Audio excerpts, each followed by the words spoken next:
मेरो भाइले यो भिडियो हेर्दैछ भने चाहिँ त्यसको मुखमा थुक चाहिँ आउँछ। तपाईँ सबैजनालाई थाहा पाइसक्नु भएको छ कि आज म मोमो बनाउँदैछु। त्यही हो, यसको लागि चाहिँ म गएको थिएँ बजार सामानहरू लिनुको लागि। अनि मेरो छोरीले चाहिँ केक खानेहरूलाई केक लिएर आइदियो। अनि गयो हामी मासु लिनु। हाम्रो यता चाहिँ बाटोमा यसरी हिलोहरू छ कि, अनि सिक लाग्छ हिँड्नुको लागि। अनि मेरो हस्बेन्डको चाहिँ काम थियो आजको काटकुट गर्नु लागि, अनि मेरो काम चाहिँ डल्लो बनाउनु र बेल्नु। भाइले चाहिँ अब मोमोलाई सेप दिने काम गर्दै थियो, मुजा बनाउने होइन। अब त हामी यति नै भर्खर स्टार्ट मात्रै गरेको, 10-15 मिनट भएको थियो ढाँड दुख्नु थालिसक्यो। यस्तो डर लाग्दो बसेर सिधा यो मोमो बनाउँदा झन् बेसी ढाँड दुख्छ हो। यो मैले चाहिँ डल्लो बनाउँदै गरेको हो। मैले चाहिँ यत्रो साइजको डल्लो बनाएको थिएँ अनि बेलेको पनि। आज चाहिँ अनि हामीले मोमो बनाउनु चाहिँ दिउँसो थालेको थिएँ 3-4 बजीतिर, किनकि अब राति पुरा राति हुन्छ नि त हो। भाँडा धुँदा खाना खाँदाखेरि चाहिँ अब टाइमै बेसी भइहाल्छ, त्यही कारण।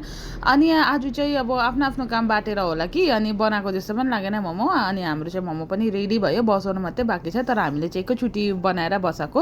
अनि यता चाहिँ मेरो हस्बेन्डले त अचारको रेडी गर्दैछ। मैदाको डो चाहिँ अब होइन बेलेर थाक भइसकेको थियो। अनि त्यसको बाद मैले पनि मुजा बनाइदिएको। त्यस्तो पर्फेक्ट त छुइनँ, तर अलिअलि आउँछ। मोमो पनि पाकिसक्यो अनि म चाहिँ खानु पनि बसेँ।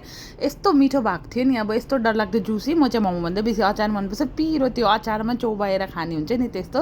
मोमो सब खानुको बाद अनि म ओछ्यान मिलाउनु लागेँ होइन। अब किनकि अब सुत्नु पनि पऱ्यो, नानीलाई पनि निन्दा लागिसकेको थियो, 9-10 त बजिसकेको थियो त्यतिकै। अनि त्यही कारण ओछ्यान बनाएर म चाहिँ अब फ्रेस भएर आएर फेरि कपाल सपाल बाटेर सुतेँ। Good night.